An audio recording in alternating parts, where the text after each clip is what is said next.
পেয়েছে তৃণমূল কংগ্রেস মমতা ব্যানার্জির নেতৃত্বে, অভিষেক ব্যানার্জির সেনাপতি। 13 জন রাজ্যসভায়, 42 জন ভারতবর্ষের সংসদে, 29 জন লোকসভায়। একটা আত্মসমালোচনার জায়গা আছে। 21শে জুলাইয়ের পর আমরা সবাই আলাদা আলাদা আলাদা আলাদা বসে কোথাও একটা সিদ্ধান্তে পৌঁছতে হবে। মাননীয় মুখ্যমন্ত্রী মমতা বন্দ্যোপাধ্যায়ের নেতৃত্বে, অভিষেক বন্দ্যোপাধ্যায় সেনাপতিত্বে 29টা কেন্দ্রে সবুজ আবির উড়ল। পূর্ব মেদিনীপুরের তমলুকার কাঁথি, এটা কিন্তু আমার কাছেও একটা আফসোস।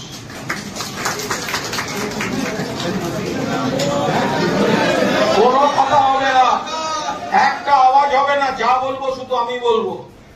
অন্য যার বলার ঠিক ফোরাম তৈরি হবে, সেখানে আলোচনা হবে। এর বাইরে কোনো হাততালিও পড়বে না, কোনো কমেন্ট হবে না। পঞ্চায়েত নির্বাচন পর্যন্ত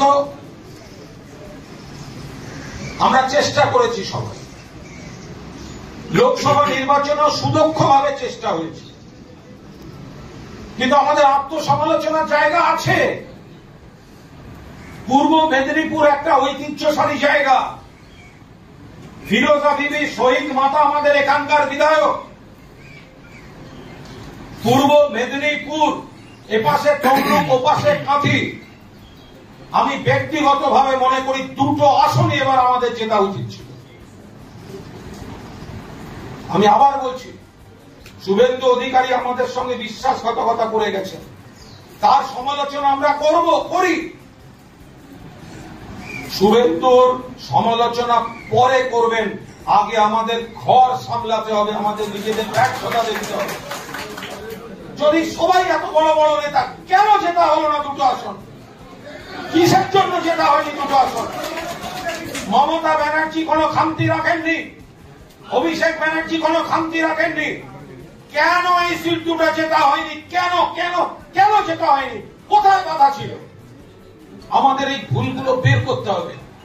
কন্যাশ্রী চলছে, লক্ষ্মীর ভান্ডার চলছে, যে 29টা আসন জিতেছে সেখানে যা যা স্কিম চলে সেগুলো পূর্ব মেদিনীপুরের দুটো আসনেও হয়েছে, তাহলে আমরা বার করতে পারিনি কেন? মমতা দি তো সরকারের কাজে খামতি রাখছেন না, অভিষেক তো পৃষ্ঠপোষকতায় দলকে সাজাতে কোনো খামতি রাখেননি।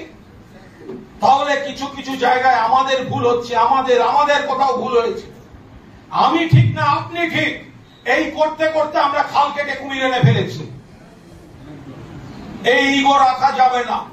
21শে জুলাই জনস্রোত করুন কলকাতায়, রাজ্য নেতৃত্ব যথা সময় এই জায়গায় হাত দেবেন, পূর্ব মেদিনীপুরে হাত দেবেন। খোল নলচে বদলে ঘুরে দাঁড়াবার লড়াই শুরু হবে এই পূর্ব মেদিনীপুরের মাটি থেকে।